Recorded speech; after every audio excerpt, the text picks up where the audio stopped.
Hello everyone, welcome to our channel PKP. आज की class में साइंस की वर्कशीट नंबर 15 देखेंगे जो कि 9 अगस्त की है। और ये इसमें हम पढ़ेंगे आज डिकम्पोजिशन रिएक्शन, यानी कि टाइप ऑफ रिएक्शंस चल रहा है जिसमें डिकम्पोजिशन रिएक्शंस के बारे में आपको यहाँ पर पढ़ना है। ये कितने टाइप्स के होते हैं, इनके सोर्सेज क्या हैं, ये सारी चीज़ें आपको यहाँ पर पता चलेंगी। बट इससे पहले आप चैनल पर नए हैं तो चैनल को सब्सक्राइब कर लें ताकि नेक्स्ट वीडियो की नोटिफिकेशन आपको मिलती रहे। सो स्टार्ट करते हैं सेशन को। What is decomposition reaction? Decomposition reaction. In these reactions the reactant break into small product. To break the bonds of the reactant energy is required which can be achieved from heat, light and electricity. These are three types. ठीक है, यहाँ पर question तो आपको क्या बोला गया, decomposition reaction क्या है। तो डिकम्पोजिशन का मतलब डिकम्पोज करना यानी कि ब्रेक करना।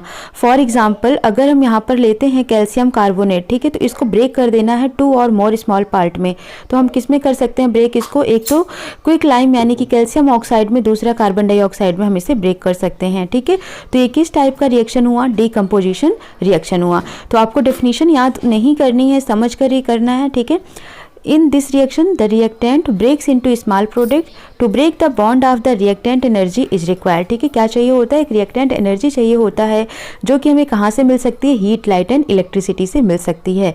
सो on the basis of this there are 3 types of decomposition reactions. First one is thermal decomposition जो हीट के बेस पर होता है, दूसरा इलेक्ट्रोलाइट डिकम्पोजिशन जो लाइट के बेस पर होता है, थर्ड है फोटोकेमिकल डिकम्पोजिशन जो इलेक्ट्रिसिटी के बेस पर, फोटोकेमिकल जो होता है ये होता है लाइट के बेस पर, इलेक्ट्रोलाइट जो होता है ये होता है इलेक्ट्रिसिटी के बेस पर।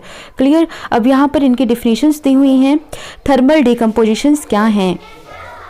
In the given reactions decomposition of reactant occurs due to heat, so it is called as thermal decompositions. ठीक है, यहाँ पर बोला गया है कि इस रिएक्शंस में जो डिकम्पोजिशंस हो रहा है वो किसके कारण हो रहा है, हीट के कारण हो रहा है, इसलिए इसको थर्मल डिकम्पोजिशन बोला जाता है। यहाँ पर आपको एग्जाम्पल दिखाया गया, ये एक बर्नर है, ठीक है, उसके ऊपर से इन्होंने क्लच से पकड़ रखा है इस ट्यूब को। When lead nitrate is heated, ठीक है, लेड नाइट्रेट को हीट किया जाता है, it decompose to form lead oxide and lead nitrogen dioxide, brown fumes is release. ठीक है, जैसे इन्होंने बोला कि जब लेड नाइट्रेट को हीट किया जाता है ये डिकम्पोज हो जाता है, ये ब्रेक हो जाता है 2 और 3 पार्ट में, क्या बन जाता है, lead oxide, nitrogen dioxide and oxygen gas. ठीक है, इस तरीके से रिलीज होता है इनमें ये 3 पार्ट्स। सेकेंड है इलेक्ट्रोलाइट डिकम्पोजिशंस। इलेक्ट्रोलाइट डिकम्पोजिशंस में result when electric current is pass through in aqueous solutions of a compound.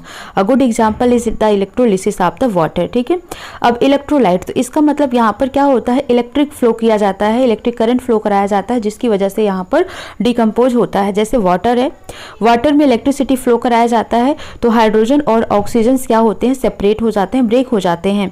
तो यहाँ पर एक जार लेना है, इस जार में आपको वाटर रखना है, यहाँ पर ये दो, एक एनोड और एक कैथोड हो जाता है। इन दोनों को बैटरी 6 वोल्ट की बैटरी से कनेक्ट करना हो, एक प्लस को एक माइनस से। ठीक है, ये स्विच लगा होता है, ये स्विच क्लोज होता है तब इनके बीच में कनेक्शन बन जाता है। जब कनेक्शन बन जाता है तो यहाँ पर हीट होता है जिसकी वजह से क्या होता है कि जो एनोड है उस पर ऑक्सीजन और जो कैथोड है उस पर हाइड्रोजन रिलीज हो जाता है। तो यहाँ पर याद रखना, here ionic substance are decomposed into simpler substance when electric current is pass through them. Okay, तो यहाँ पर आपको दिखाया भी गया है 2H2O is equal to electricity, यानी कि इस पर इलेक्ट्रिसिटी फ्लो कराया गया तो हाइड्रोजन और ऑक्सीजन रिलीज हुआ। थर्ड है photochemical decompositions. When the light energy is used to carry out decomposition reactions it is called photochemical reactions. जब लाइट एनर्जी का यूज करके डिकम्पोज किया जाए then it is photochemical decompositions. For example यहाँ पर silver chloride लिया गया है, सनलाइट के प्रेजेंस में कराया जा रहा है तो सिल्वर और क्लोरीन दोनों क्या होती हैं, सेपरेट हो जाती हैं, ब्रेक हो जाती हैं। Silver chloride decompose into silver and chlorine by light. Thus the white color reactant turns into the gray color product. This is how black and white photographs are made. Silver bromides behaves the same way as silver chloride. Means अगर वहाँ पर silver chloride presence नहीं है तो उसकी जगह पर आप silver bromide का यूज कर सकते हैं black and white फोटोग्राफ को बनाने में। ठीक है, सो सिल्वर ब्रोमाइड सेम ऐसे सनलाइट के प्रेजेंस में कराएंगे तो सिल्वर एंड ब्रोमियम क्या होता है, ब्रेक हो जाता है। क्लियर। अब यहाँ पर आपको करने हैं questions. Let us practice now. Define decomposition reactions. What is decomposition reactions? तो आपको आंसर्स करना है यहाँ से. In this reactions the reactant break into a smaller product. To break the bond of reactant energy is required which can be achieved from heat, light and electricity. So आपको answers लिख देना है यहाँ से. यहाँ तक ये आंसर नंबर 1 हो जाएगा. क्लियर? सेकेंड क्वेश्चन है which are the main source of energy for decomposition reactions to occur. तो मेन सोर्स ऑफ एनर्जी की अगर हम बात करें तो क्या है, एक है हीट है, दूसरा है इलेक्ट्रिसिटी और तीसरा क्या है यहाँ पर लाइट. ठीक है, इन तीनों का नाम लिख देना है आपको. यानी कि मेन सोर्सेस ऑफ एनर्जी कौन से हैं, हीट, इलेक्ट्रिसिटी एंड लाइट. ये सेकेंड का आंसर हो जाता है. थर्ड क्वेश्चन पूछा गया है decomposition reactions require energy either in form of heat, light or electricity for breaking down of reactions.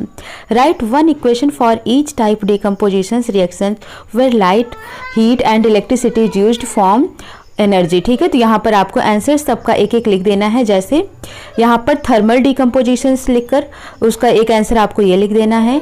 Electrolyte डिकम्पोजिशंस लिख के इसका एक एग्जाम्पल ये दे देना है. एंड फोटोकेमिकल डिकम्पोजिशन लिखकर आपको सिल्वर क्लोरीन का दे देना है. ठीक है, इस तरीके से तीनों ही जैसे थर्मल डिकम्पोजिशंस, इलेक्ट्रोलाइट डिकम्पोजिशंस, फोटोकेमिकल डिकम्पोजिशंस, इन सब के एक एक एग्जाम्पल्स आपको ये दे देने हैं. ठीक है. फोर्थ है a photographer did not find silver chloride to develop black and white photograph. Name the other chemical which can be used by photographer to develop the photograph. ठीक है, इसका आंसर आपको लिख देना है सिल्वर ब्रोमाइड. यहाँ पर हो जाएगा फोर्थ का आंसर. फिफ्थ है open your families old album. You may locate some of black and white photos in it. Cherish those moment with your family and tell them how to work. ठीक है, ये अब क्या करना है आपको, ये अपनी फैमिली के साथ इस मोमेंट को शेयर करना है, बातचीत करनी है.